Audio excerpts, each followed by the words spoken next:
Ladies and gentlemen, hello and welcome to the Bad League Bad Pods podcast. I'm your host, Zach Fuller. I am joined today by my co-host, Ben Dunn. Hopefully Ben will be here for most of the podcasts, if not all of them, from here on out, and then we will get our guests to join us throughout the season as well. So Ben, first of all, welcome. How's it going? It's good, man. Very coming off the heels of a successful race last night, so spirits are good. Yeah, everything's good. Yeah, so I mean, let's go ahead and get into the race. I have some notes here. Yeah. Is there anything you wanted to bring up right off the bat? Just overall, let's start. How was your race? It was good. I got involved in a wreck early, which had to kind of nuke my fast repair pretty early on in the race. But after that, I was able to. I thought about saving and hanging back and just trying to play it safe, and then I just say, you know what, I'm just gonna get up front. I don't think there's anywhere safer than being in front of everybody. So I got up there, hung out there a lot, and then got shuffled to the back and saved by late caution. Fourth place was right next to you. Yep.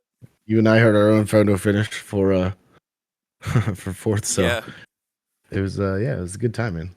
Yeah. So what happened in that one deal? I think it was like around lap 80 or something, where you and Cody got like pushed in the grass and. Yeah, I went back and looked at it, and it was Austin was charging up the middle like a whole couple laps before, and then he went for a middle gap that wasn't as big as any of the other ones he had went for, to say it in the nicest way. Right. And I think he got into Donnelly, who then wiggled into BC, and then BC just doored me, and it took Cody and I was on Cody's bumper when he hit me. So it took Cody and I right out of the racing line. I mean, we both kept it straight through the grass, but we fell off so far back and like we were just way back there. I mean, we were 14th, 15th, just like drafting on our own, hoping to not get lapped. I don't think we would have, but the caution definitely saved us. Yeah, and that caution, I guess we can go into my race from here, was pretty much my fault, because I was I was up front-ish. I was like in the top 7, and we had a good like. I guess it was pretty much like a 35 lap run to the end after that pit stop, and I was It up was front, great. and I was at that point like I'm just like, dude, let me walk out of here with the top 5, please. And so I got third in the top line behind Dylan, and I noticed Dylan like kind of peeking his nose out to the high side. And so I asked him, this was on lap 98. I asked him, I'm like, Dylan, are you blowing up? And he's like, yeah. And so I'm like, damn it. Because usually at these tracks, if I can get behind you or Dylan, I'm just like staying there because y'all usually work your way to the front. And so I was committed to just staying behind Dylan. I figured he was gonna make a move at some point, and I'll just go with him and take my top 5 or my top 3 and go to Chicagoland. But when he said he was blown up, I was like, damn it, well, there goes that plan. So he did make a move to go 3 wide on the high side on the second to last lap, like right at the start finish line. And then I basically moved into where he was and kind of hung him out because I didn't want to be behind him when he blew up. Yeah. Otherwise, I definitely would have gone with him. But in that, a lot of attempted 3 wides that did not get help last night. I noticed. definitely. That'll be interesting to see at Talladega. If that maybe people will be more inclined to do that. It's tight at Daytona, man. It's tough. Yeah, but so I filled the gap that Dylan made, and then I guess I was just way too aggressive with the push to Donnelly, and that caused the wreck that you and Cody actually ended up needing. Yeah. So that was, and then I kind of feel bad for still getting fifth after causing that because Dylan got like 0 points because of that. But It was that's Daytona. I feel like. yeah, it was, it was very, it was happy to see, or I was happy to see. Um, I think this is, if not our third in a row, at least our second in the last 2 seasons where it's been, even though this is a green white checker, like a clean white finish, Yeah. like a clean white flag to finish, you know, situation. I think, I really do think that that thing that iRacing added, where you no more cautions once the white's displayed. Uh huh. I think that kind of helps just a little bit in the Like sense that, like, subconsciously. yeah, like you got to kind of think like, oh wait, I'm not going to try something stupid coming to the white flag off four, and like, if like maybe I'll get saved by the caution, right? Like you Right. kind of got to like think like, wait a minute, like I kind of got to wait to make this move or do something that might be stupid because there's no more chance of a yellow saving me. Right. If I'm coming off four to the white flag, like, just something, maybe it's just super speedways, but yeah, it's, subconsciously, like you said, Right. uh, I thought it was cool. All four of us, the top four, is within 1/10 of a second Yeah, that's insane. on their finish. Yeah, and you were in fifth. You were 0.13 behind everybody. Kind of looking through the race stats here. Yeah, I think the gap between you and me was 0.004, and then the gap between I guess third and fourth. There was two gaps No, yeah, that were it's, point zero yeah, zero it's four. from Dylan Perry in third to myself in Yeah. fourth is 0.004, and then from you and I it's 0.06. Oh, me and Cody was 0.004. That's what I'm thinking of. Yeah, yeah, that point zero. Yeah, Yeah. that's, yeah. I mean, that it was tough, but I mean, like, again, like that's awesome having those, Yeah, definitely. green flag finishes like that. The run to the finish. The two guys up front, that had never won a race Yeah, that's in insane. CRS before. I thought that was pretty awesome. That these guys were up there battling for it. I believe we will have uh, I believe we actually can have, whenever we're ready, little segue, our winner Oh from the yeah. race, Travis. Um, Is he on the line? yeah, he is available. If I can Yeah, drag him in here, let's bring him in. yeah, let's intro him here. Coming clean off of his first CRS win in the race named after himself. Hey guys, what's up? Travis, how are we feeling today after the big win last night, man? Man, that had me going last night. It still got me going a little bit this morning, not gonna lie. That's that's awesome. Fuller, I believe you were on the inside lane with him. I was up in the high lane. Yeah, so I was behind Perry. Um Dylan Perry finishing third in his first start. That's big as well. We can talk about Yeah. that later, but he gave Travis the big push to the win. Travis, how was your race overall? A 100 lap race. Obviously, the only lap leading that matters is the final one. But how was it? How was it throughout the whole night? Yeah, it was a little bit up and down for me. Started kind of mid-pack. Didn't have a great clash, so didn't have the greatest starting position. But it's a long race, so got myself up to the front after being able to avoid that first wreck with the money shift. So got up there to the front, led. I don't know, maybe 7 or 8 laps or early, and I'm not gonna lie, I learned a lot from leading those laps, and I don't think I get the win without leading those laps early in the race and kind of being able to see where the runs come from and really learn kind of how the cars were going to react there. Oh yeah. Um, I was able to generally avoid most of the big wrecks. Took a little bit of damage, but never had more than like a minute of optional. So I was able to just keep it on track, which is the most important thing in those super speedways, and just be there at the end and give yourself a chance. And obviously that worked out pretty well for me. Hell yeah, man. That's awesome. It was very great sitting there to watch, especially as I'm pushing the person who could potentially take that away from you. It was quite the situation to be in. But I almost wish we had a choose cone kind of thing going on, so I could have had you behind me, yeah, because I would have felt really confident with that. But like I said, I learned so much from leading those laps early in the race that I felt pretty good about it going in, just knowing that I could just stay on the bottom, run my line, and as long as I had a decent enough push from behind me, and the car at the top didn't get cleared and get down in front of me, I knew I was going to be okay because the runs in the bottom or the runs on the top just stall out, and the bottom pretty much gets back to the line Yeah. first every time. Yeah, the top seemed like it was a lot faster in the corners. I think you could get a lot moving on the top lane in the corners, but I mean, at the end there, the top just wasn't good enough to the tri-oval because I think I gave Roten the last hit that I gave him. I think I gave myself a 4x. I hit him so hard, so Yeah, Yeah, he that got a was little just bit loose even, I think. yeah, and that could have been what screwed it up. But I did everything I could where I'd created a little gap and tried to just push that outside line as much as I could. And like all night, I was able to, I felt like I was able to push really well on the outside and get pushed on the outside as well. There were a lot of times last night where the outside lane was like clearing, the inside down the straightaways, Yeah. and so you made the right choice being that inside there and in the choice line coming to the trial, man. It was awesome. yeah. No, there was no chance I was going to the outside. I Yeah. saw how the runs were, and um,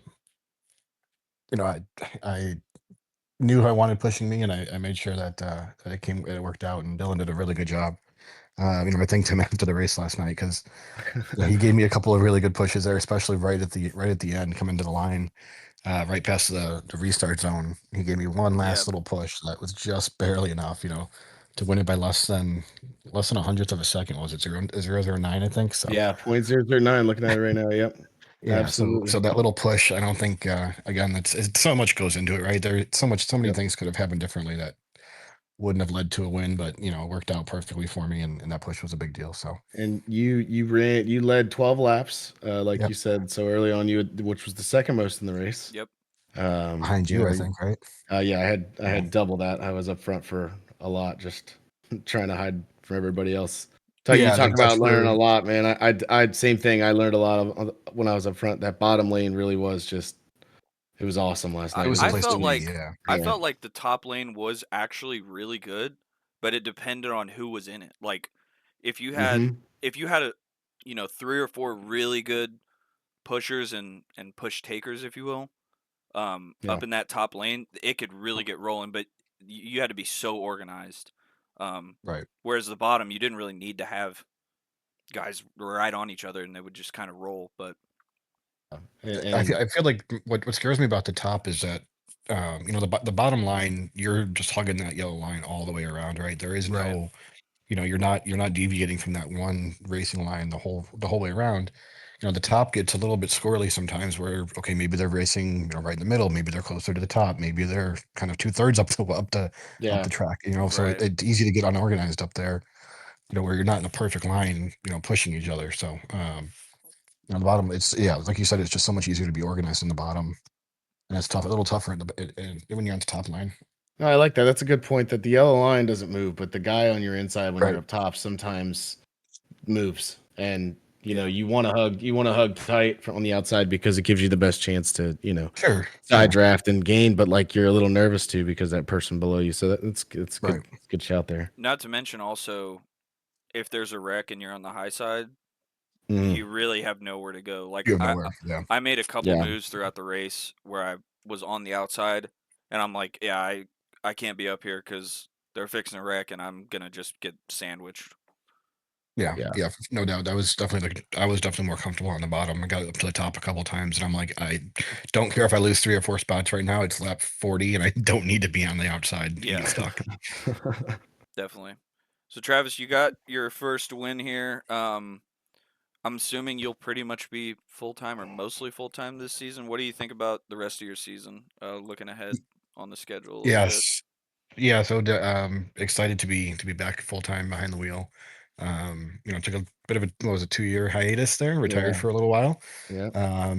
Missed it quite a bit, and I'm ready to get back. And I do have a couple of races I'm gonna miss it. I think right in the middle of the season or so, which I'm not thrilled about, but a couple exciting things going on in real life there. So Sweet. miss a couple, but yeah, I'm generally gonna be here for the whole year.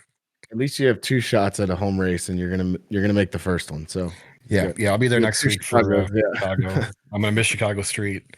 Um, Possibly miss Chicago Street. That's not a done deal yet, but That'll be um, interesting. yeah, I'm hoping that one works out for me. But yeah, Not gonna lie, a little bit of me last night after I took the checker was like, maybe I should retire again and just go out on top. I mean, we got no win, I can be done. I was Honestly, like, that no, would be amazing. I just put all this money into getting a new setup and everything. I'm like, no, I'm sticking around for a while. Oh yeah. Well, we're happy to hear that. That's for sure. Yeah, that's Yeah, I'm great. happy to be back. Yeah. What tracks on the schedule do you think you have circled for maybe some good results? I love racing at Bristol. I'm not super great at it, but it's a lot of fun for me. I love that racetrack. I've always had good results at Chicagoland, so next week I've Nice. got some momentum, so I'm excited going into next week as well. Yeah. And then obviously we got another super speedway on the schedule, and that's such a wild card that even I could get a win there. So you know who knows? Maybe I can get one more this season. That'd be great.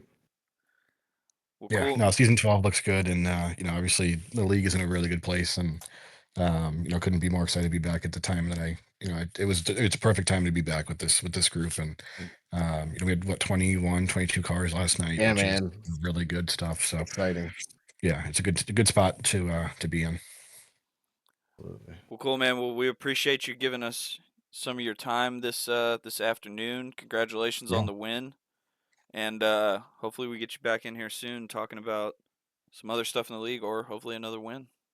yeah, man. Whenever you guys have some space for me, I'd love to jump on. I appreciate you having me today. Yeah, man. Alrighty. Thank you. Bye, Travis guys. said Zidlow on Bad League Bad Pods. I just completely ripped off Dale Jr.'s outro there, but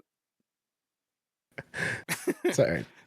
That's fine. we'll take it. It's pretended like a little commercial break with your edit there. All right, we'll Yeah. do. Okay, so let Uh, me see if I have any other notes here from this race. um, So yeah, just kind of putting a bow on Travis there. Huge for him to get his first win. That's been a long time coming, definitely, but he ran a great race. he really did. I didn't even notice that he led that many laps. I knew that he hung out up front, for a good portion of the race, but um, yeah, the 12 laps led. One of our, I believe it was 13 leaders last night, 36 lead changes, 13 leaders. So Yes. a pretty active race, only 4 cautions. I mean, pretty active race. It's pretty wild to go through the stats and look at all the incredibly high number of passes for everybody. Yeah. Just all across the board, everybody was shuffling around. So it was cool to have that good of a super speedway race. Um, I think it just as a group, we've all gotten really good at it and really respectful on those tracks as where we compared to where we had been in the past, where it Yeah. was kind of just like all hell break loose. And people were dreading super speedway races. I think they've really become great over the past couple seasons. Green flag pit stops are always fun at Hmm. those races. Everyone breaks up into groups and we see who comes out where. It's a blast. Yeah, I mean, I still dread the super speedways, but at least nowadays people are like you said a lot more respectful, and I think it has to do with whatever car we're in, right? Like this Mhm. Xfinity car, you can't push the hell out of people. So Yeah, people are less reluctant to give those pushes. Whereas like if we're in the next gen or maybe even like the Gen 6, even kind of the truck last season, dude, the truck definitely. you can Yeah, just slam people and you have more opportunity for those bad pushes. Whereas last night people weren't really pushing that much. I mean, the yeah. literally the only You time I gave somebody a big push was on lap 99, and that's because Yeah, the pay window was open. So, yeah, yeah, um, and the car didn't take those big pushes very well. Like yeah, we learned early on in practice, like you kind of had to like get up to it and like roll into them a little bit, and like because I found my most efficient pushing was like if I got up and just kind of nestled in, like I kind of lifted, just bleed the throttle a little bit as you get close to them, and you just kind of nestle in there, and then get on, like you gently get on them and then floor it again, right? And right, now you're fully just about locked in pushing them. Like that worked so much better than just the big shots because the car got really loose anytime someone would give you a big shot like that. You definitely, say you rode around not pushing people. I know that you spent a lot of time behind me early on in the race. yeah, I had you in my mirror for most of the time that we were just riding around the inside lane. And I wasn't on the person in front of me. You weren't right on me, and we were still moving. it was just a good clean race. It was a good time. Yeah, couple really long green flag runs, green flag pit stops, and that brings us to maybe the most controversial part of the race, which Oh was boy. the Christian and Nick incident. I so Christian hung out and he was talking about it after the race. I went back and watched it, and I mean that group of people going onto pit road was so disorganized. There Like was a lot of chaos on there entry. was, Absolutely. yes, it was maybe one of the more disorganized pit entrances I've seen. Never a Um, good start. yeah. So, not to, call anybody out, but like, I mean, No, pitting not at at all. Daytona can get disorganized. I mean, the the the time that we pitted wasn't, a perfect example of it either. But I don't know if there is a perfect example of it, right? Like yeah, it's such a hard thing to do. Everybody, you because also like the thing that happens to me a lot is like I'm in this spot and like in practice, like okay, I've practiced the green flag pit stops, but like I practiced on this one lane, and then the second that I move down, someone pulls in that lane and I can't see what I want to see anymore, right, and then all of a sudden it's like, oh shit, like the panic just breaks out of like uh-oh, and like you're just uncomfortable. I think that happens to a lot of people is like everyone fans out down below, and next thing you know you're like down by the wall and you've never seen that angle of pit entry right. before, and you're trying to figure out where your braking point is and like get slowed down. So like it's just a chaotic thing. It really is. Yeah, definitely. So, I don't know. My kind of take on that was Christian was like getting around Ron, and Hmm. Ron was going, I think, like 45 miles an hour, like 15 under the speed limit. So Hmm. I'm not really certain why that was happening, but um, yeah. And then Christian's kind of trying to make his way back up to the top lane, and then Nick is getting into his pit box, and yeah, I don't know. It just looked unfortunate to me. I know they're talking about possibly a penalty being handed out, which I mean, if that's the case, then so be it. But I don't know. It kind of looked just like an unfortunate incident to me. And then also, Christian had probably had damage on the front end from that. So that, I mean, I would kind of say like if you decide it's his fault, then that kind of would be the penalty. But I don't know. I know you probably don't want to get super into it because you're probably part of the decision making on if there's a penalty. But do you have Uh, what anything? what are we talking about? Yeah. Okay. Ben Dunn's going full TJ Majors on this, but And Denny rules. Just yeah, Denny's Denny's great. great. Yeah, Um, that's yeah, so that's I don't know. That was my take on it. I don't I could definitely see if they give a penalty to that, just to kind of send the message like, hey, clean it up on pit road. I don't know, but um I would think if Christian does get a penalty for that, maybe Ron needs to like not get a penalty, but like maybe get a message sent like, hey, don't drive so slow, because that was if Ron's driving the speed limit there, Christian's not gonna move out of his lane, and that probably doesn't correct. happen. I don't know, but Just a bundle up of I don't know what that was, but yeah, it was definitely a kerfuffle. Um, but yeah, do you have anything else on this race? I think that's pretty much the end of my notes that I had. yeah, no, not really. I mean, another thing, we gave a shout to our new guy, top five, Dylan Perry, scoring third place. Also, we forgot to mention Zach Tyler locked up the pole last week. First start for him on pole. So new guys already making a splash here. You love to see it. Yeah, Jack that's Drucker finishing eighth. Um, Return of the Drift down in 13th. I'm just running through the stats here. Just yeah, kind of. and Drucker did say after the race, I can't remember if you were on the chat or not, but this was his first league race, period. Oh wow, that's Yeah, awesome. so top That's 10. that is yeah, that's pretty awesome. And then also I had to the last thing I have on the race was I had to clear the air after the fact because I was behind Roten, noted Philadelphia Eagles fan. Uh, Oh, and I believe that there was a threat that I had made at some point jokingly earlier in the week. Don't expect any pushes from me, Eagles fan, after Washington lost the game. So I had to clear the air and be like, "Hey, just want everyone to know that I pushed the absolute crap out of Roten, just to avoid any allegations there." that is funny. Yeah, I remember you saying something about that in the race. One thing I did just think of here, we could do like a we have what do we have? Four rookies? Yeah, I believe in Yeah, we this got race. Yeah, Perry, Drucker, Tyler, I and don't know. Saint Germain. Yep, Saint Germain. Yep. So, do we want to do, not to put us each on the spot, but do we want to do a rookie of the year prediction? I say we keep an eye on the number of starts and oh, you mean a prediction? Oh, well, Yeah, we can for definitely keep an eye on the number of starts and track it. But let's see, rookie of the year prediction. Ooh,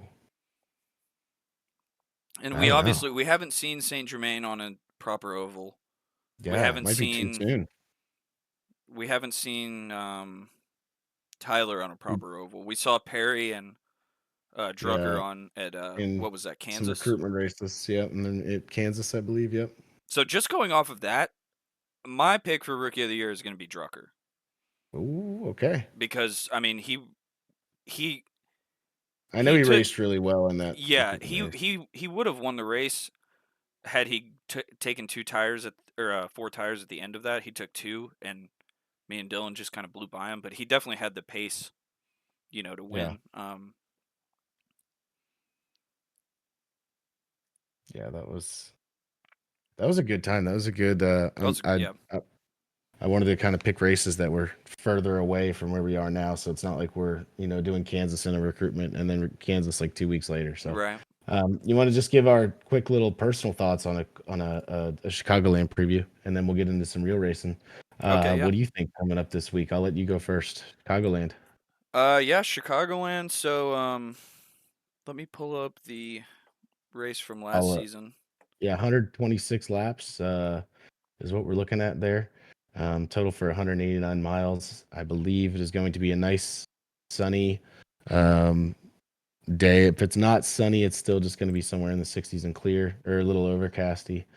Um, so could be interesting if the sun does come out. Um, Yeah, so last season, Owen, this was his second win of the season. This is kind of when he started making his championship charge after kind of a poor start, but he finished really strong. Um, Actually, I think there was 12 cautions in this race, over 135 laps, which is insane for us. I think that was just a product of the truck series, really. Um, yeah, but absolutely. yeah, that was a I think only four cars like actually had a shot to win at the end of that, legitimately. And yeah, that was a I don't know how much we can take from this race, but I do know, talking about guys who are just going to be really strong there. I obviously think of Owen. I Absolutely. think of We're back in Dylan, a car that fits him. Yeah, Dylan and definitely. Owen, this car, they have a good, as well as yourself. You guys all have a really good handle on this car and the way that it drives. So those are definitely gonna be my picks right out of the gate. But I am not, after that Kansas performance, going to rule out our friend Jack Drucker Yeah, in being good point. competitive. But then we got to think also. This seems kind of like Brandon and Dylan Perry kind of come from the dirt community. This is a slick track. And Brandon showed that he can really ride that right wheel at Kansas, even though he destroyed it. That Yeah. boy's quick, man. Just some. Hey, I looked up some quick Chicagoland stats. Just a quick run through of our history. Okay. As a series, we've run 6 races here. We've had 4 different winners, but only 2 of those winners are still active in the league. And it's Owen has 3 wins there. Donnelly has a win there from season 5, the last time we were in this car.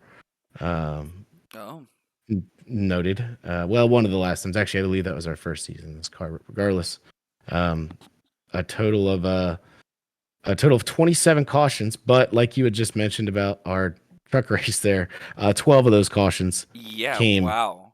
from the truck Almost season. The half the. rest, yeah, the rest we've gone 2 races with only 1 caution, 2 races with 4, 1 race with 5. So, um, I think we have something to look forward to. I think we're going to get back down to that normal number of a single digit caution thing. We're going to have a lot more Yeah. people than some of those other races, so things could get a little dicey. But I think even if anything happens, what typically happens at these races, man, is we get like an early caution, a quick caution, and then things settle down, right? Like, and we get those kind of longer runs. So 65 lead changes and total. So I got 22 of those came from last season. So it was really, really racy in the truck last season, and Yeah, apparently a wreck fest. So yeah. I believe my Southwest paint scheme actually got air in that race last season. that Pretty sure sounds about right. that's that was the race that happened. But As we head here, I'll try to highlight this every week too. As we head here, in the Xfinity car, our current Xfinity car qualifying record holder, oh Judd yes, King, record set on May 31st of 2022. So could that be beaten? Um, yeah, could it what be was the beaten? We time never on know. that? It was a 30.964, 174.39 miles per hour. So Okay. pretty good lap, but we'll see. We'll check in on that next week and see if the record has been broken. Yeah, that'll definitely be good to watch. So, our personal stats, I'm looking at yours here. You have two top fives and six starts. I have one top five and four starts. So, um, yeah, I don't know. And my one top five was last season in the Wreckfest. So, I Yeah. think of Chicagoland as a track that I really like, but clearly I don't really have a lot of success there. And then, um, you're in the 33% top five mark. So, um, you definitely can kind of get to the top five a little bit better than me, so we'll keep an eye on that. I Yeah. think Judd also, it should be mentioned, he's pretty good at these mile and a halfs. I feel like kind of sneaky good. Like maybe you don't have him Yeah. at the top of your mind, but he definitely can come out and bust out a win. So it's definitely going to be a pretty racy race, I think. Yeah. And I see his guys like, we talk about the long runs. I humbly consider myself pretty good on the long run, but I also see like a Judd Christian's very good on the long run, saving Yeah, just kind of hanging back early, not making too much noise, and then the long run starts to hit, and those guys start to kind of creep up. And I think that's going to be really important at this track because this track is bumpy, it eats tires. I don't know if high lane or low lane is going to be faster there. I mean, I feel like it's anywhere Chicagoland is pretty fast. Um, it's unique that shape of the backstretch off too. You can kind of approach one and two a little differently. yeah, And then it's really tight off four, like much tighter than you think it's going to be. So yeah. it's one So of I those mean, tracks you dive down to the apron. So it's just yeah, it's gonna be fun. yeah. I'm obviously kind of a high lane merchant pretty much wherever we go. And my problem with Chicagoland with the high lane is that bump in turn 3 is just Hmm. it is like it's a jump. It's more than a bump. Like it's a jump. So It's and if you carry a little bit too much speed into turn 3, you're in the wall. So um I might have to take a different approach there in turns 3 and 4 than I usually do. Turn 1 and 2, the high line is really fun and it's fast, but yeah, um, in 3 and 4, that bump is just yeah. I don't know how it's gonna go. yeah. It'll be interesting. I'm excited to see. I'm excited to see what happens, and this is kind of where everyone kind of gets to set their bar too for the rest of the season because we don't go back to a super speedway until June. So week 19. So now it's time to kind of start figuring out who's going to be doing what and competing where. So it's exciting race in that aspect. Yeah, definitely. I'm always excited for like the second race of the season because it usually is. You can. Yeah, it's like in real life, right? Like Yeah, like yeah, like once we all right, like let's get to the now we're getting to the second race, it's mile and like a when half. the Let's see real season who's starts. got it. Yeah. Yeah, and no disrespect to the first race at all. By like that's I try not to I say real season and then I'm like, I don't know. Yeah, It's the real season has started, but the real no. yeah, Yeah, we can't go that deep. Can't go that deep. yeah. But we got a good stretch of tracks coming up here: Chicagoland Auto Club, Martinsville, Vegas, Phoenix, Chicago Street, Atlanta, Yeah. Bristol, Dover, Darlington. I literally can't like I don't even know when to stop when the good Yeah. tracks It's stop. I guess it goes all the way to Pocono. Some people don't like Pocono, but I really like Pocono. I do As I too. said It's yeah, last week. it's So I mean, I think we got a great schedule here. It's exciting to have the season started, and yeah, looking forward to it. yeah, well let's uh let's move on and talk about some real racing coming up this weekend, huh? There's a or next weekend, should I say? Pretty big event happening in 2 weeks. Indeed, yes. The 500's coming up. I think we will probably go ahead and preview that after next week, I guess, after the Super Bowl, after Chicagoland and our race, and because we'll have the actually qualifying will be on that day that we record, so um, Look at that. that'll line up good. But let's go ahead and get into the clash first. So, overall thoughts. What did you think of the Bowman Gray situation? Did you watch like all of it? I didn't miss, or I didn't see much of the heat racing, but I watched the LCQ and then I watched the full, the final, the main race, Okay. first, completely. So, um, I got my fix of Bowman Gray, and from what I saw, like, I mean, I saw some clips from the heat races and whatnot. That that first heat was a little sloppy, but at the same time, Yeah. it's Bowman Gray. That's kind of their brand, right? Is Right. chaos. So, like the LCQ though, and the main race, I thought was awesome. I thought it was a really good time.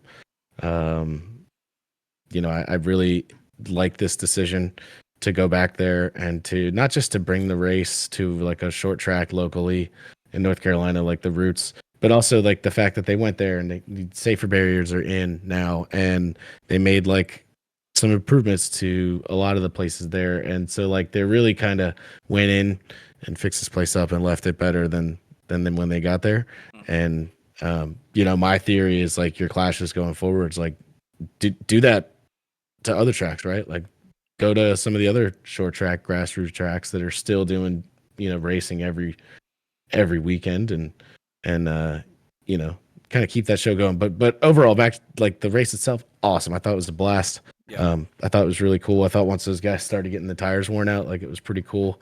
I think it was like, I don't know, the for a car that has been so historically terrible on short tracks, it was pretty awesome. Yeah. No, I agree. I was going into it. I don't know particularly why. Maybe it's because the LA Clash wasn't, didn't blow me out of the water, or because it's a short track, like you said, and this car isn't great on short tracks. But I went in with very low expectations, and I was thoroughly entertained. I really enjoyed it. Yeah. Um, my my parents were in town for the heat races on Saturday, and so we watched the heat races together. And that first heat, my expectations were so low. Okay, I had had a couple of adult beverages, and that first heat, I was extremely excited because they were driving like maniacs in the first heat of the season, like the first 20 lap race of the season. They're driving like complete morons. Like, And that theme continued all the way through the yes, LCQ too. Like it yes. was, the And main was a little more tame, but I'm just still. sitting there watching, just giggling. Like, I mean, every restart, they're just plowing through each other. And I don't know if it's because my expectations were low, or if it was because of the Michelob seltzers, but I was super happy with the heat races. By the way, have you had those Yeah. Michelob the organic seltzers from Michelob? I have not. They are No. very good, and Oh wait, maybe I have. I think, is they're there like like a 80 spicy calories. cucumber one or something? I Yeah, think I yeah, have yeah, had them. yeah. Yeah, yeah, They're yeah. very good. They're pretty If you're good. outside, maybe on a lake, very good. There's a pineapple one too. I think that's really good. Yeah, yeah. Oh I yeah, have had those. my favorite I is have, I think it's a lime one, but they come in a variety pack.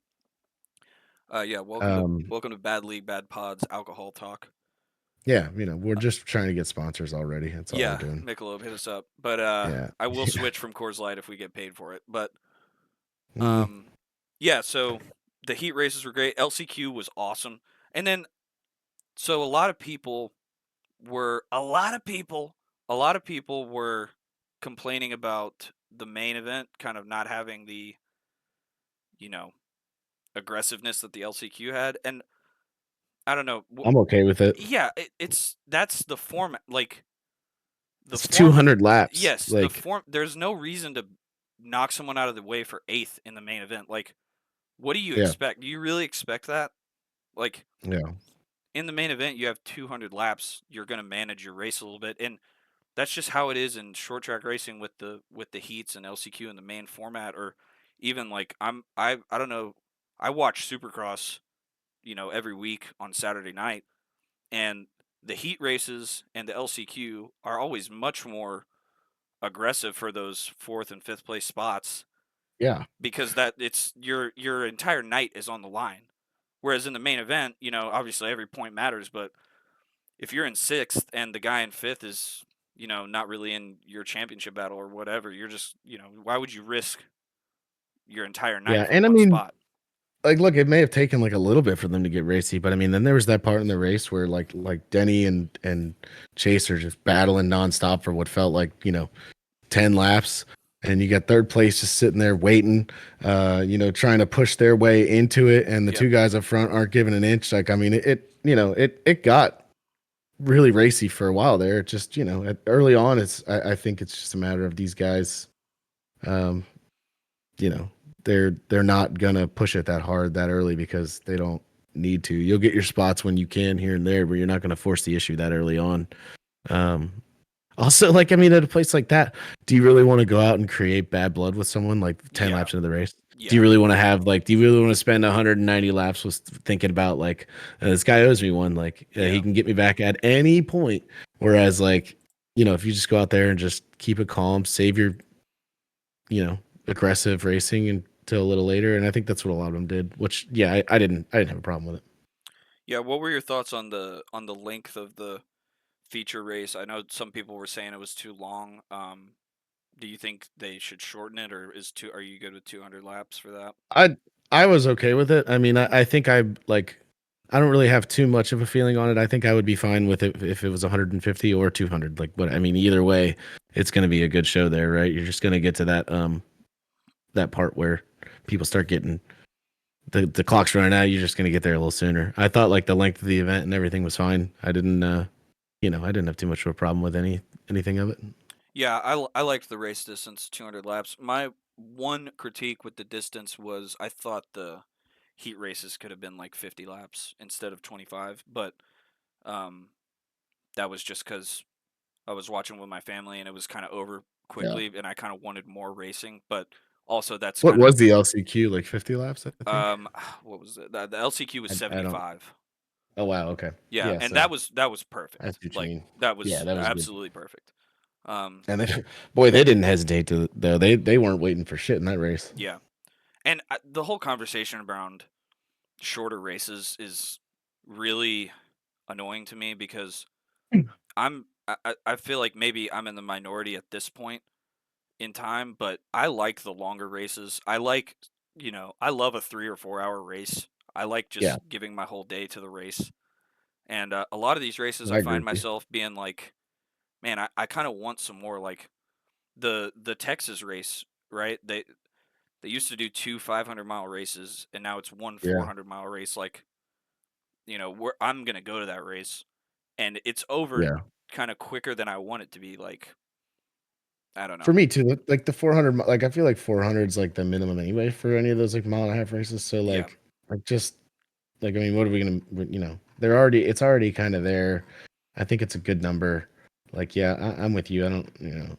I like a nice lengthy race that plays, especially because like the stages break it up now. So it's yeah, like I like a little longer of a race rather than just shortening them and just trying to fit it into a smaller window. I think it's great that Formula One can get their races done in 2 hours, but yeah, like that's not why I'm tuning into a NASCAR race. Like I yeah, want to see the race unfold and see the race evolve, and you know what I mean. See these guys deal with having to race for this long. Like yeah. That's what you know, NASCAR is. There's a lot of people compare it to F1 and or football or whatever, yeah, and it's like we just need to we just need to be NASCAR. Like NASCAR is its yeah, own thing. Um, exactly. And a good clean race is a pretty short broadcast, and a race you can have a pretty decent length broadcast that just gets. I think a lot of people like weigh heavy on if it's a race where at the end we have like a bunch of cautions and greenway checkers, and then it's just like, caution after caution. You're seeing commercial after commercial, and people, it just feels like it's taking forever. Yeah. And it's just dragged out that way. And like I think a decently length race can be ruined by just the end being so much longer. Yeah. I mean, In think some about people's eyes. Nashville last season. I Exactly. mean, that was It felt like the end of the so race silly. was longer than the entire first two stages. Like, Yeah. A couple notes from the LCQ. I was taking notes throughout that race. I think I'll probably do this throughout the season. like it. Uh, Austin Dillon definitely jumped the restart at least twice. Um, He I was I noticed driving that. I crazy, don't. man. Yeah, he was he was definitely turning some heads in that race. But I noticed him definitely jump the restart at least twice, and I don't think they called it all night. I don't know if somebody else jumped the restart if they would have called it, but um, yeah, he definitely jumped the start a few times, and then this is going to be a theme throughout this first half of the season, but Fox missed so much. Hmm. It's a quarter-mile track, and they missed so much. The like the Fox highlight of the Oh race for yeah, me was Jamie Little interviewing I don't want to get his name wrong, but it's Burt Myers, the modified guy, yeah, um, Burt Myers or who Burt had gotten Reynolds or involved something. with Stenhouse. Yeah, yeah.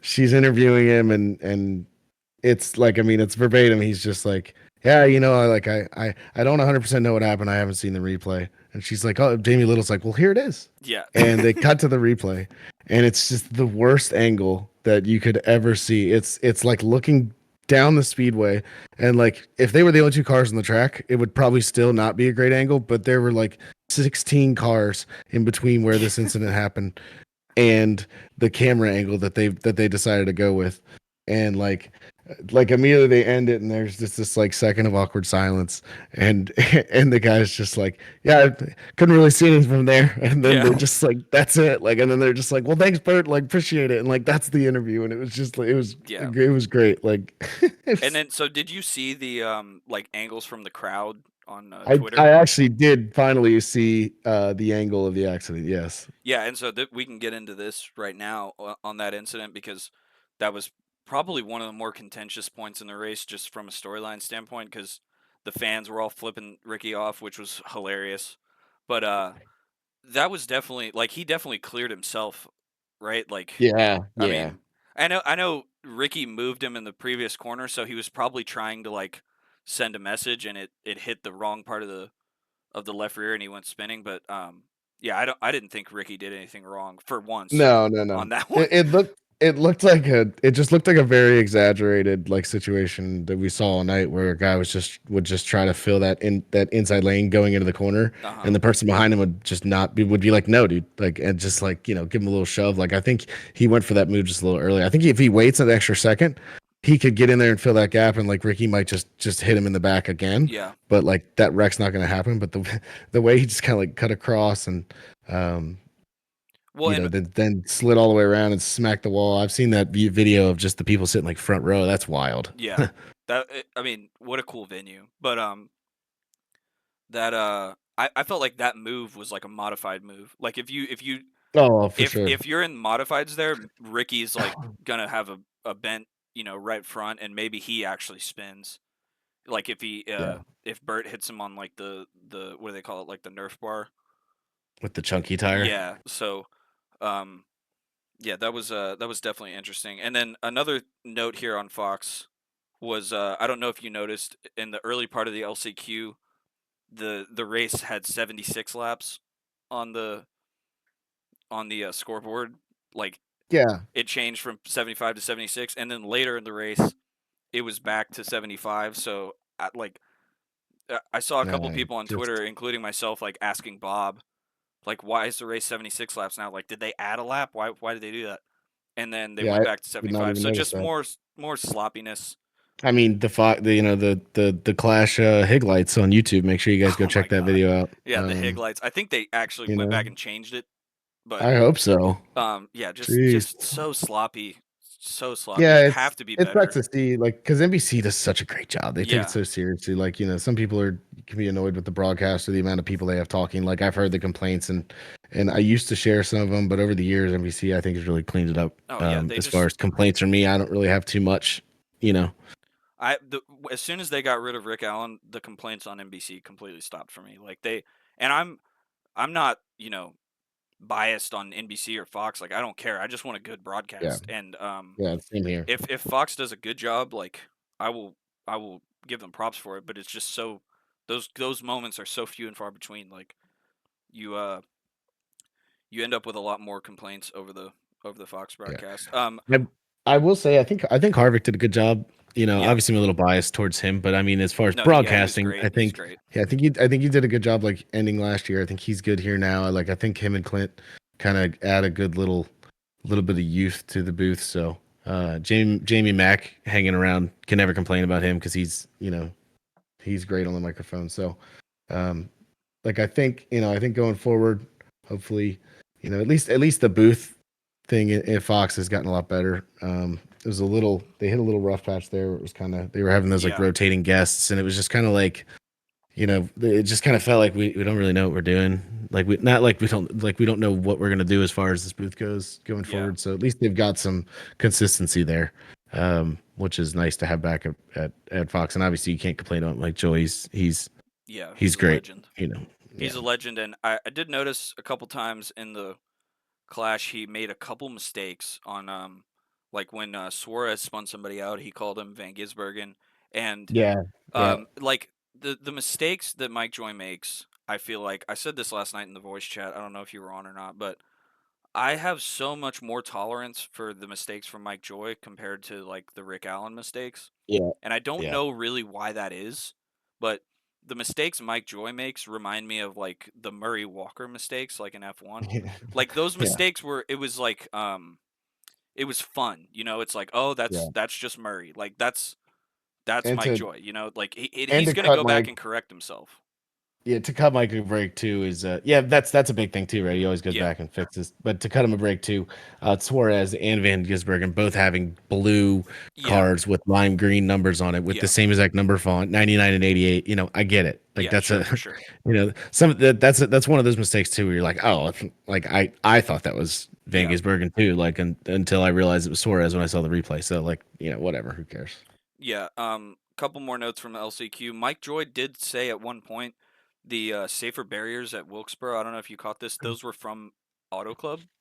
Oh, that's cool. No, I did not know that So actually. that was I don't really have much to say on that, but I thought it was interesting. Kind of Um, fun and fact then of the week. yeah, bummer for Eric Jones, right? Like He was he had a he was great not race. dude. That green flag dropped, and he said, "Fuck everybody, Yeah, man." Like, he dude, gave no fucks at all. it was awesome. Josh Berry as well. Towards the end there, he was kind of a bowling ball, but he ended up getting in.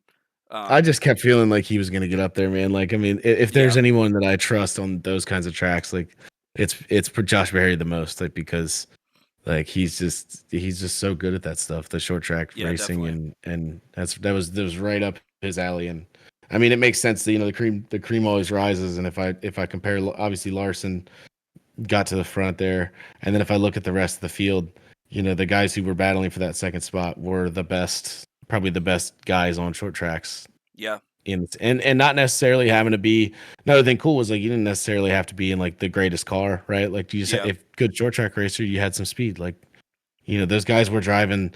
That dude, before Burt got wrecked, he was picking off people left and right in that dumpster of a car. yeah, Like that car is just like gonna go miss qualifying at Daytona next week. Like definitely. it's so Well, yeah, so. and in to your point, in the heat race, they were nowhere. Yeah, Like they were completely, behind. And I was watching that, and I'm like, oh, that's kind of a bummer that their car is so bad. But yeah, in the LCQ, he was doing pretty yeah. good. Before the wreck, he was doing all right. Yeah. What were your thoughts on the Ty Gibbs and Justin Haley thing? I feel like that's going to be a fun, maybe I definitely has the ingredients to be a fun one to watch, like for the whole season. Oh, I had to laugh so much when I saw the clip of Blaney on I think he was on DVC and he was talking about how like he was like that probably hurt like Yeah. because that's what I thought immediately because like I completely agree with what Blaney said like I don't think he meant to do exactly what like Yeah, the way he. no. I think he just wanted to door him and Yeah. like get out of there, right? Dude, that car took off. It looked like some iRacing netcode. It was the craziest thing. Like the way the car just jumped up in the air and landed, and like when I saw Blaney say that, like I couldn't help but just think like, God, he's so like that's so right. That probably did hurt so bad. Like there's no suspension in those cars. Yeah. Kind of wild. I mean, Justin Haley was having himself a weekend, man. He was just all over the place. And Ty Gibbs versus Justin Haley is just the battle of the little guys. Like Yeah, the definitely. Um, I did have a note about Zane Smith trying to wreck someone. I don't know who it was, but he ended up wrecking himself. And I had that as a Danica Patrick moment. Uh, learn how to wreck somebody without wrecking yourself. But yeah, and then so going into the feature, speaking of Rick Allen, they had him on the public address announcer. Yeah, I thought that was kind of cool. It was cool when I heard his voice because I was like, oh, He's a that's great neat. voice for that. Let me And tell then you, yeah, his voice is his great. voice projects. Yeah, The I did have a call out though because he messed up on the three lines that he had. yeah, he messed up something. I do He was remember that. like we're praying for the families or we're praying for the victims of the recent uh, Yeah, aviation accidents and their fans their families. yeah, Like yeah, come yeah. on, Rick. That's a tough one. You have three lines. And yeah, I don't know. But That's yeah, I but don't want to pile on Rick Allen. Like he used to be very good on those truck races, but yeah, it's just kind of an easy target. I feel like there was some conversation about dirty air in the that's feature wild to me. race. I just feel like they're going 60 miles an hour. Like, how is there dirty air? And there was, I think his name is Brian Murphy on Twitter. He was saying like it is not a real thing. Like they're full of shit. The drivers are full of shit for talking about Yeah, dirty air. But you had Elliott talk about it on the radio. Hamlin talked about it on the podcast. Like I know he's an aerodynamic like person in the Cup Series right now, but you have two different drivers talking about it, and I felt like I noticed it watching the race. Like when they were in clean air versus behind people, there definitely felt like there was a difference in how their cars are handling.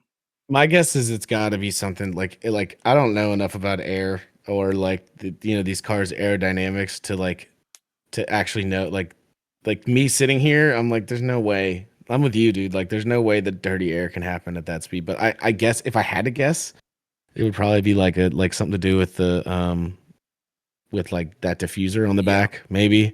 Like maybe the rear end just doesn't feel stable if it's dirty air going through the diffuser versus clean. I don't know. But yeah, I found that kind of a weird talking point. Sometimes I feel like it's just like it's like an easy cop out for these guys in this yeah, car. Like yeah. and obviously I'm not a driver and I'm an idiot for saying that, but like, it just kind of seems like our car wasn't doing this. Dirty air. Like Right. whatever. I Yeah. mean, it's my cop out sometimes on iRacing when I just suck. I'm like, I'm behind someone. The dirty air just really messing with me. And like, I don't know what the fuck I'm talking about. Like, Right. it's an easy cop out sometimes. So, Yeah, um, and so to that point, like I was worried about it early on when I kind of started to maybe notice it a little bit. I was like, oh, when they get to lap traffic, it's going to be like how Martinsville is, like where they can't get past the lap traffic. But yeah. they got through the lap traffic just fine. So it obviously wasn't that big of a deal. Look, when it comes to that, real quick, my biggest takeaway from that was something I've preached on all over the Discord during the after race was like, man, they weren't shifting for the first time that we've ran a Oh short yeah, track in these cars. Like these guys, like because you just don't have the time to. I'm sure if they could have figured it out some way too, they would have. But like they weren't. I think they were probably stuck in fourth the whole time, is my guess, or something like that. Like how the cars kind of used to be. yeah, And like it just makes me wonder, man, like with the right tire and that not being a thing where you can just, they always talk about it on like the DBC guys talk about it a lot, where you could just send it into a corner and miss your line completely, grab down a gear right. and make right up for it. Like I want it makes me curious somewhere like a Martinsville if we're not shifting anymore. Um, you know, like can we just try it? Can we just Yeah. No, I lock out fifth gear? You know what I mean? No fifth gear at Martinsville. Like if fourth gear is your top end gear, and and make it just pointless to shift to the third gear like it used to be. Yeah, I completely agree with that because if you're in a higher gear, that you're gonna get some wheel hop. I think we saw that a little bit at And you're going to heat the tires up Bowman on Gray. exit. You're going to have to manage your tires a little more, Yep. because I mean, the biggest problem right now and with the short tracks is that these guys can go out there and just run 150 qualifying laps Yeah. and have not too much tire fall off, right? And I think a lot of that is attributed to the fact that they could just drive it in there, gear down, get off the corner. Like, I mean, it's look at Martinsville, it's just like like a road course race. The way those guys are hitting those corners, and like Yeah. it's not going to be as exciting as it has been in the past, where they're locked in that one gear, just having to manage the throttle and whatnot. Yeah. Um, a good note here from Fox that I had the side by side commercial breaks. I don't think they went to a full screen green flag commercial break the whole race. Now, I don't know if that was a Bowman Gray thing because they know that chaos can happen at any second. I don't know if we're Yeah. gonna see that during the 500, but that was I enjoyed that a lot because I could see them setting up for the commercials, and I'm like, no, we're 12 laps into a green flag run. Like, why are we doing this? And then they went side by side, so that was definitely good. Yeah, absolutely. I think also they had the benefit of like a time window. Yeah, Probably a lot shorter of a race time window, so they probably didn't have to squeeze so many ads in, which once we get longer races, obviously that comes along with it. But I think it's just like I think it's just a matter of timing with them sometimes, like and just racing in general. Like, and obviously that's probably like such a hard job to do, to figure out like when are we going to go to commercial timing yeah, wise, like when do we think is a good option. So I think, but dude, it's just like it seems like sometimes with the Fox broadcast, it's always more times than not is it just like bad the timing. timing is just Yeah, like, yeah, like green flag at Daytona 500. All right, we get 9 laps and then we got a commercial. It's like, dude, we can't get like 7 or 8 more laps. yeah. Like you can't just buy it. Like we can't just get that little bit extra time. Obviously, it's complicated. I get it, but like I like the side by sides. Like, yeah, I feel like that's even better for like if you have a commercial, you want your commercial to be seen. Wouldn't you prefer a side by side? Because when I don't know about you, but when I'm watching a race, they go to a full screen commercial. I get on my phone. Like I'm not watching the yeah, you're commercials. right. But It's a good point. if it's side by side, I'm looking at the screen still, and they have Yeah, the whole screen I'm is I'm like gonna peek at their brand. I'm yeah, gonna, you have you to. know. You're watching. Your eyes are on the screen. Whereas when they do go full screen, that's my time to like check in on Twitter and see what people are saying. Um, It does drive me wild when we have commercials, like side by side commercials for like the Xfinity series. And yeah, I'm like, dude, like just like put a little banner at the bottom, just, I don't know, a little something, little picture in picture, like, thing in the corner like they always do. Like, why are the last 2 commercials of this side by side an advertisement for the Xfinity yeah, series and for like the cup race next week? yeah. Like, That even like the other way around. If you're watching a truck race and they're doing a full screen commercial about the Cup race, like, you could just skip that one. is Like, anybody I'm gonna really watching the truck race that's not watching the Cup race? exactly. Like, I don't know. Um, Exactly. and I've then never heard anybody that's like, I just watch the trucks. I don't really like the yeah, other two. Like, I don't think I've ever, but like it's a matter of you watch the Cup Series and do you watch the other three? It's not the other way around. Like, yeah. you know, Maybe that'll start to happen with the Xfinity series being on the CW, but I mean, I think that's pretty few and far yeah, between. yeah, Um, so I feel like this whole fucking topic has been about Fox, but they they yeah. do We the can shots we of can keep ranting the about them. We can preview next week for sure. yeah. I do have We can just bump that back a week. one more funny point about Fox is that they show the shots of the fans, Oh and yeah, there was they're a always really bad at that timing too. yes, there was a time in between the LCQ and or I think it was actually at the halfway break of the feature, and they were showing shots of the fans, and they were showing shots, and this person like hits their vape, and then they cut away from it quickly to another fan who gets the vape out and hits it, and I'm like, Awesome. I have no issue with that, but I felt like Fox probably was like, damn it, you know, Yeah, they're yeah, they yeah, obviously, they you know. didn't want to have that. Um, so yeah, do you have anything else from Bowman Gray? I feel like we've covered that pretty. Pretty No, good. I thought it was just a good entertaining weekend. I thought just some funny things that came out of the drivers was Shane Van Gisbergen said, I believe, quote, there's some specimens in the Yeah, crowd, that which I was think great. is That was hilarious. great. He's talking about the fans.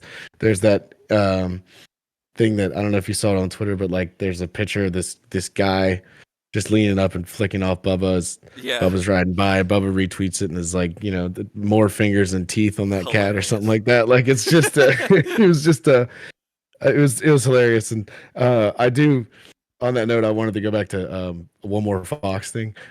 They kept talking about like driver intros, and I don't know what they were doing for driver intros, but like I feel like we missed it, or like Oh they yeah, were they like didn't we're show it. just the driver. They just kept showing like people like drivers walking around waving. There was no actual like formal introduction. Like I'm assuming they were doing it at the track, Yeah, people at the but track like said that it was awesome. yeah, so like we didn't get to hear like any of that. I just kind of wish, I wish that it was more of like my one biggest critique of it was I wish it was more like for that part of it.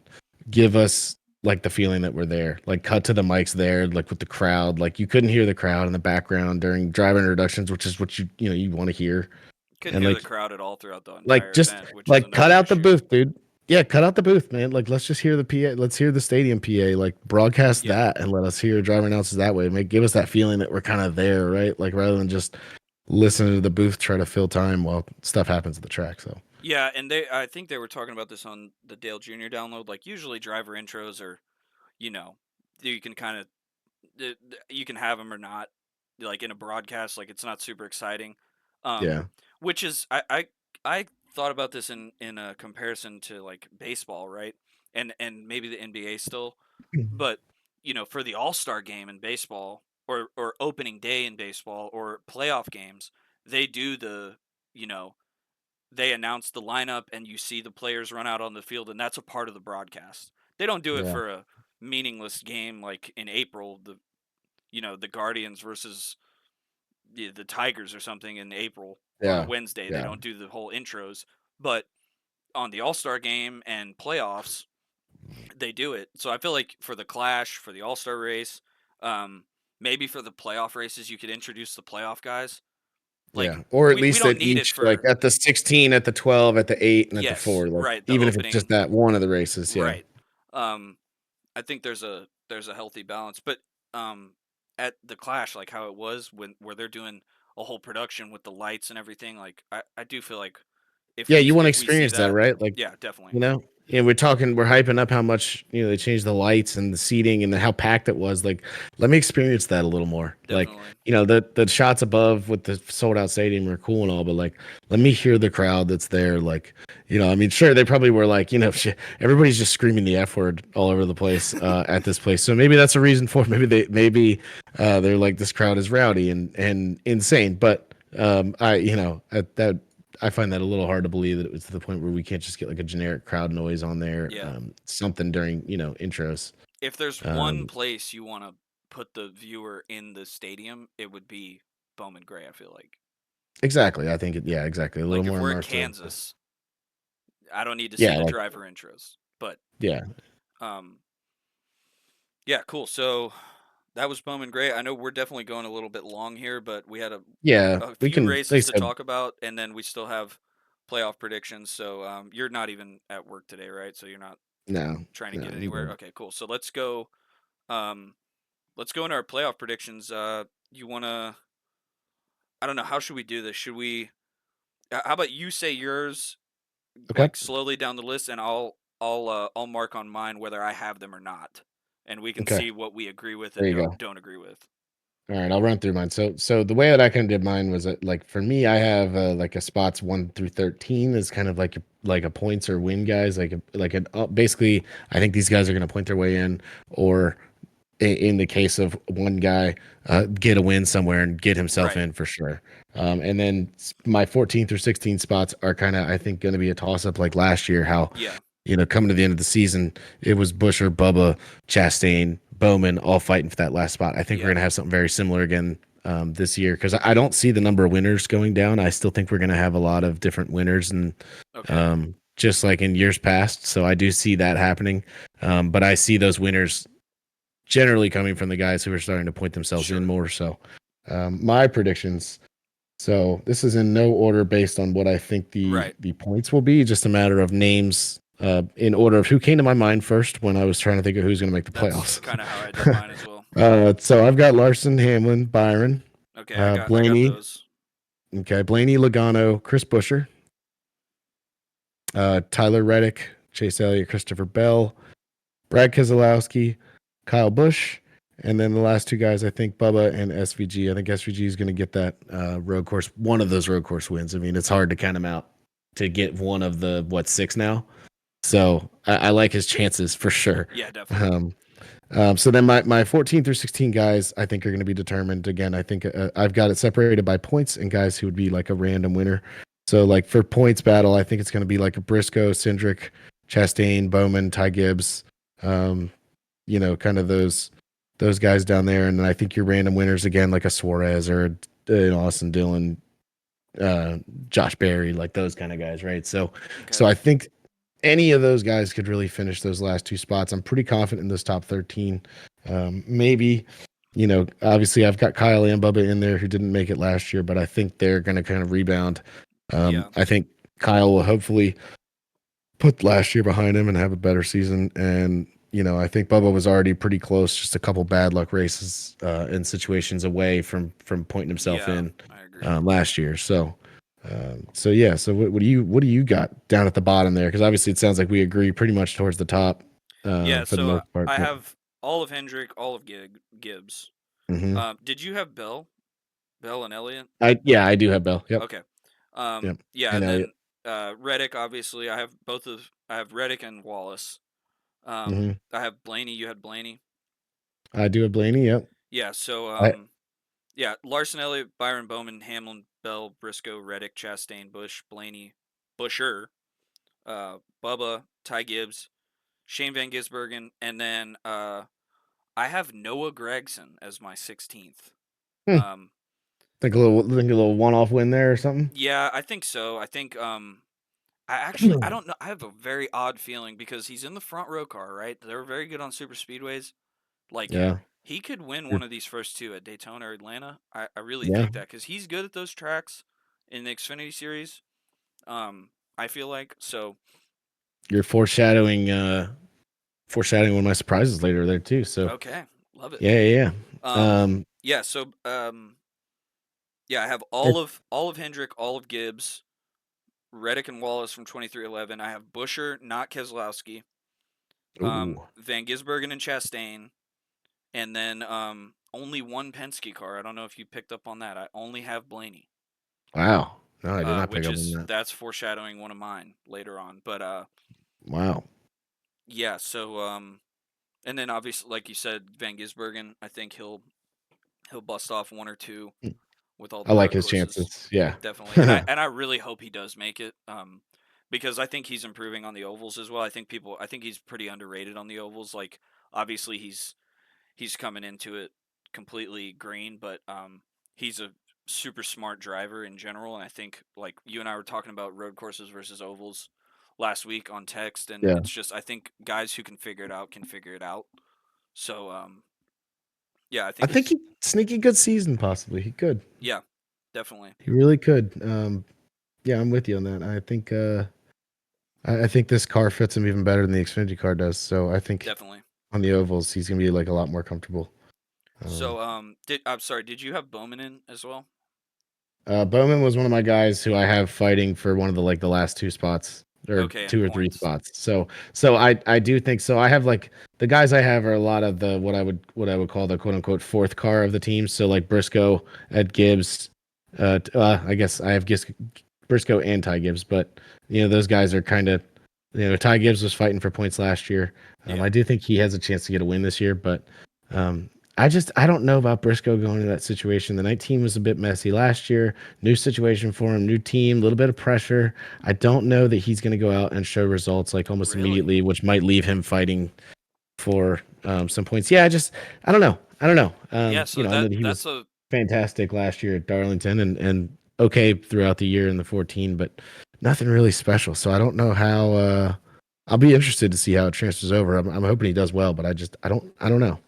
So yeah, I think we might actually disagree on this a little bit. Like, so Gibbs versus Briscoe, who do you think is going to have a better season? I think Ty, just because Ty's just been there, he's settled into the situation. A lot of it's just situation based, right? Like I know Briscoe can drive, but Yeah, it's like, moving to a new team. We've seen guys do that, and a good number of guys make that move and it not hit the ground running right away, right? Like, yeah. So not ev- I'm kind of the opposite. Like, I think I do think Ty Gibbs is going to win a race this season. Like he's led a lot of laps, and they just haven't really been there. And obviously, people talk about like around 100 starts is usually when people start to get their first win. Like I think he's yeah, definitely due.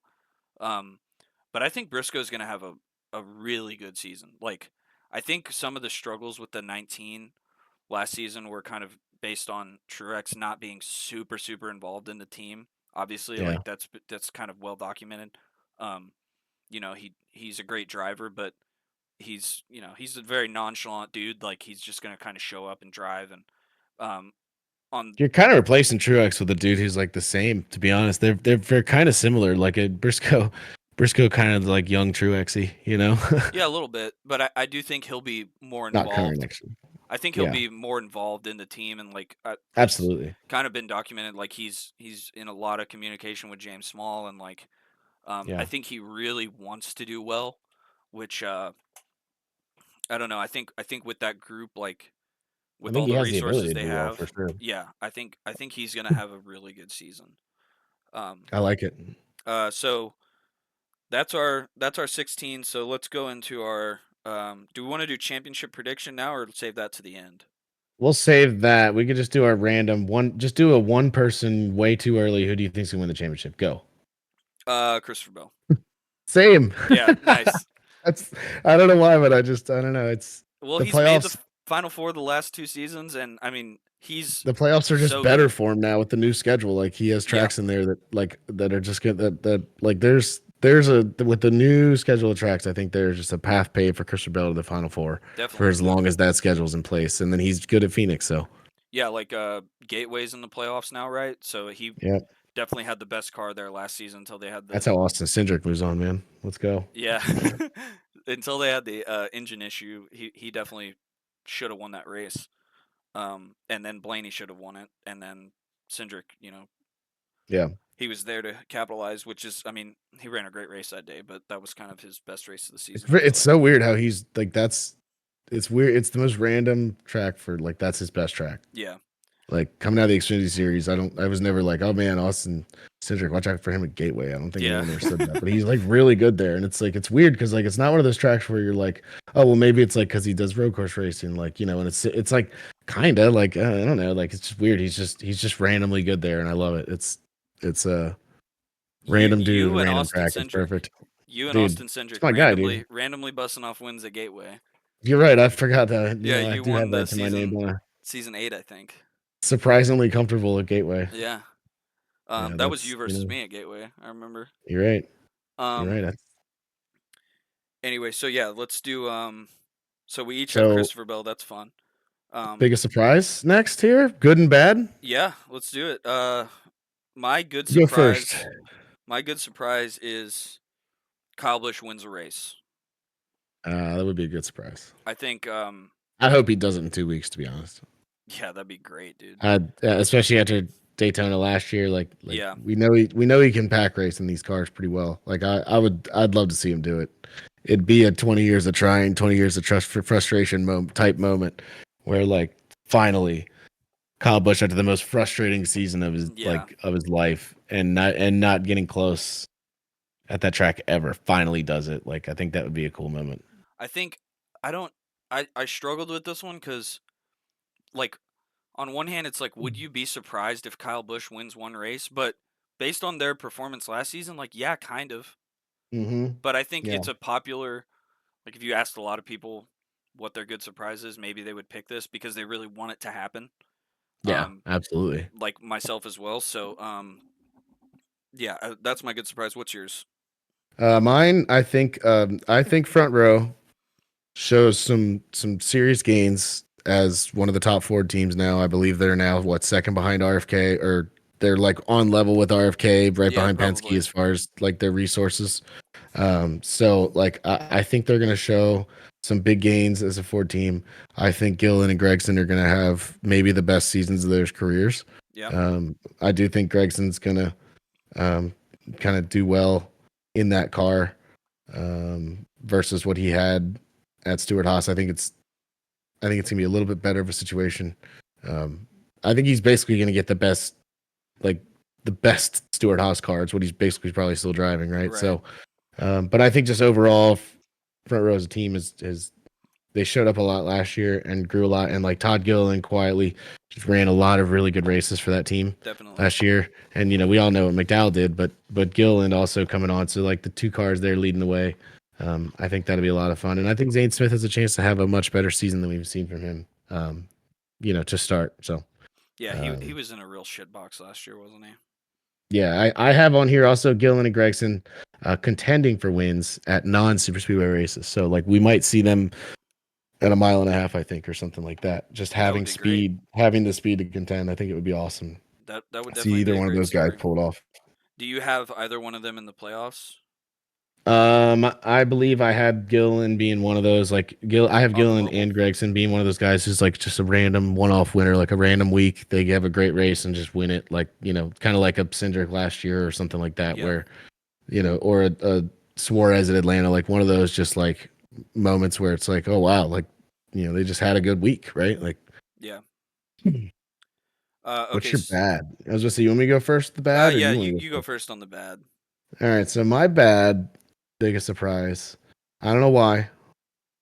I don't know why I thought this, but I have the Trackhouse. I have basically SVG being the only Trackhouse car to win a race this year. That The one in the is, 99 go winless. I think that would definitely be a surprise. Yeah, I know, and I don't know why, but I feel like it could happen. I don't know. Yeah, I mean, they obviously struggled last season. Chastain got the win kind of at the end of the season, but Yeah. other than that race, I guess Nashville he was definitely in contention for the win, but other than Yeah, that, which like he's been good at in the past, right? yeah, he he That's kind he of did not have a great season. he didn't, dude. Like he was in that mix with Bubba and Bush battling for that 16th spot. Like he was going to be a part of that without that win, right? So, um, where also Briscoe was as well. Like, and he got his win. So, Yeah. those guys did what they had to do there. But yeah, like they all like Chastain was not having a great season prior to that. So, like you know, Yeah, and that obviously I don't want them to have bad seasons, but I'm thinking I like for me, I wouldn't be me personally, I wouldn't be too surprised, I guess, because I'm guessing that I'm making this prediction, but I think a lot right. of people would be surprised if both of those cars went winless. No, yeah, I mean if SVG is the only Trackhouse car to win, I think that would definitely Yeah. put a lot of people off. Uh, on the note of Chastain, that moment with him and Larson at Nashville was maybe one of the most entertaining points in the season for me. Like Yeah. him diving down to the inside and so dramatically spinning off and crashing out of the race. Like that was definitely a moment. Um, Yeah. Ross has some moments for sure. yeah, I He's mean a he's moments guy. entertaining. Yeah, definitely. Yeah, he is definitely a moments guy, and I love him here for it. I He was love it. going for it. Yeah. My biggest bad surprise is that Spire will actually not be very good because Yeah, I I think a mean, lot of people have high expectations for them this season with Rodney Childers, and they have the veteran of McDowell going over. And they got who else is it? Haley, and there's one other person, right? Hocevar, right? oh, it's about it. So, and I do rate Hocevar pretty highly, other than his kind of terroristic moments that he has, but Yeah, uh, I think I think Hocevar has they're the most actually success out not of going to that be team. very good. I think actually, I don't know. I think McDowell with Rodney, like they'll be okay, but the rest of the team, I'm kind of with you on that. Where like I have no idea what to expect from Hocevar and Haley. Hocevar have those random races where it's like, oh look, Hocevar is running ninth on speed, and then he finishes 31st, and you're like, what the hell Yeah, happened? Like, and it wasn't a wreck or anything. Like it's just yeah, you know, or like just finishes in the 20s, and so it seems like their little bits of speed kind of came in bursts. So yeah. And I um, know they're kind of they've got a lot more resources this season. Some people are like saying it's kind of like a Hendrick light situation, mhm. but I don't know. Maybe next season, maybe this is kind of a building year for them, and then um Yeah, I just maybe next season they'll do a little bit better, but I don't think they're gonna. Maybe they'll have some moments, but I don't think they're gonna make the playoffs or anything. Which I think a lot Yeah, of people are expecting that to happen. yeah, I don't see that happening. I mean, obviously McDowell's really good at super speedway, so there's that. But and Haley's not bad, but That's Haley kind of doesn't where have I'm many. at with McDowell. Like, is he, not to take anything away from McDowell, but is he really good at super speedways, or has he just been in front row cars that are good at super speedways? No, I think I think he's kind of very David Reagan as far as his way of how he approaches and races super Okay. speedways, right? Like it's very um like thought out and quiet, like just kind of like you don't even realize he's there for a while, and then all of a sudden at the end of the race you're like, oh shit, like there's McDowell in the same way that David Reagan kind of used to just keep it clean, not do anything crazy, but just be there. And I think that's kind of how McDowell races. So yeah, I'd say he's pretty good at them. We're gonna find out if the car was that big of a difference, Yeah. but the cars usually aren't a crazy difference there. So Right. Yeah, I that's a good think point. he still has that kind of that way he races and he crafts his race at super speedways, and I think he'll still hang on to that and still run pretty well. Well, yeah, we'll definitely check back into these maybe at halfway and Yeah, that'll obviously be at the great. end of the season. Um, Um, so Go ahead, sir. what is your one bold prediction for the 2025 NASCAR season? All right. It's not like crazy bold, but to some people it may be. Um, I think that 17 car is going to be bad fast. I think Chris Buescher has the potential to make Ooh, not just the playoffs, like win rattle off a couple wins. I think he has a chance of making a deep playoff run, and if the races pan out correctly, and with the order of the tracks and whatnot, he could. We could see him competing for a championship. Maybe, maybe Busher, the that's my bold Texan. prediction.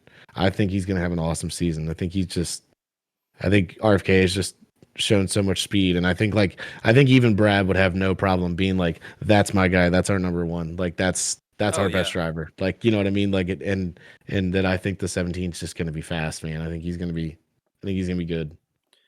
yeah. I mean, I do think that's bold, but I would not be surprised if that happened. Like, Yeah, if you were gonna put money on that, I would say that's kind of a bold bet. But, um, yeah, yeah, no, I mean, he's definitely improved, and last season he should have won 2 races. He got put in the wall there at Darlington.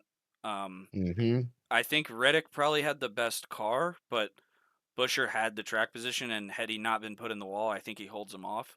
And then obviously yeah. Kansas was a heartbreaker of all heartbreakers, but um, But yeah, yeah, I mean that's just that's where that's the kind of stuff where I'm saying like, man, like dude, that car has speed. Like he's good.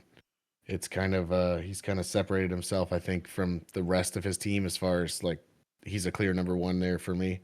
Um, and then Brad, and then Priest coming in. I don't think RFK gets hurt too bad by adding another car. I think they were already in a good spot. yeah, So I think RFK maintains their performance and still continues to build on what they have been doing in the past. definitely. And just I think they have a great season this year. Nice, yeah, I could definitely see that. My bold prediction is Logano does not make the playoffs. Wow. The defending champion. It is an odd year, so it's odd numbered year. Okay, like aside from that, yes, it is an odd Save year, it, but waiting. He's waiting until next year. He doesn't need it this year. maybe. But I mean, they obviously had, what did they win, 3 races in the playoffs last season? Yeah, Um, what, Atlanta, I think so. Vegas, and then Phoenix? Yeah, so they had a great end of the season, but the only reason he made the playoffs was Nashville being just the dumbest thing ever. And Well, if they went one more lap there, he's out of fuel. but also he was the bowling pin for Austin Dillon at Richmond and Oh, completely that's robbed right. of That's what would right. have been That's a a win good there point. That's a good because point. they made that pit stop and made that good call and got him out front. And then Austin Dillon did what he did when Logano on entry of that corner, Logano had the race won. Like Yeah, the but race was over. he definitely would have won had Austin Dillon not done that. But if that caution doesn't come out, I mean, Austin Dillon was in another Oh zip yeah, code at for that sure. point. So the one race he did win, and then the one at Richmond where he should have won, were both very circumstantial. And obviously, y'all Yeah. have that in NASCAR. And if there's one team that can capitalize off that stuff, it is the 22 with the pit crew, the crew chief, and Logano is obviously very good. Um, he's not my favorite driver by any stretch of the imagination. He's probably towards the bottom, but you have to give credit where credit's due. Like Yeah. he is very talented and he's good. But He can adapt like no one else, man. yeah, definitely. It's- But yeah, I just I don't know. I think they're gonna struggle, and I think at the moment when I think of who's the best Penske driver and team, I kind of lean more towards Blaney. So yeah, I think that's accurate. I don't know. I think just the way their regular season was last season, it was so poor, and I think we're gonna see that again. And I think he misses out on the playoffs. Damn. All right. Well, that is a bold prediction, but I'm here for it. I love it. Yeah. So And if he wins Daytona in 2 weeks, you're just gonna get to throw that right away. yeah, and which I mean that I wouldn't be surprised if he went and won Daytona or Atlanta. Like he's obviously very good at those tracks too, but he also is prone to kind of getting himself in some nonsense at those tracks. So You think Ford wins another next gen championship? Because as of right now, Ford's undefeated when it comes to next gen championships. yeah, I think my other I mean we didn't make two bold predictions, but if I had to make another one, it would be Blaney not advancing to the final four. Mm. So I don't know. I have a weird feeling that a Ford will not make the final four this season. That's, I mean, I think in the prediction that I have, I don't have a Ford in there either. Yeah, so But then I also have Busher making a run, so there's your Ford, yeah, the sneaky Fords. yeah. So uh are we doing championship four predictions or like full playoff predictions? I guess do you want to do that next week or now? Yeah, we'll set that for our preview. I like to think about it a little more. If I'm going to put Okay. my playoff guys in order, Yeah, I got to look at I can the make a playoff legit schedule. 16 for next week, actually in the order rather than just order that I grabbed from my head. I'll give you your regular season champ, all that stuff. We can do all that. Cool. Yeah, we'll preview the season and the Daytona 500 next season. We'll probably have a better idea of like the entry list and everything because I don't even fully understand like the open cars and everything. But over the weekend and going into next week, we'll probably have all that stuff figured out. The Daytona 500 is going to be awesome with all the open cars. The duels are going to be sick. I'm super excited. Yeah, I think you got anything else for this season good, predictions? man. I think we've sat here and rambled on long enough, man. Definitely. Well, yeah, I think Ben will probably be on here for most, if not all, the episodes this season. I super enjoyed our talk today. I enjoyed this podcast so much. So yeah, thank you guys for listening. We'll catch you here next Wednesday. Later, boys.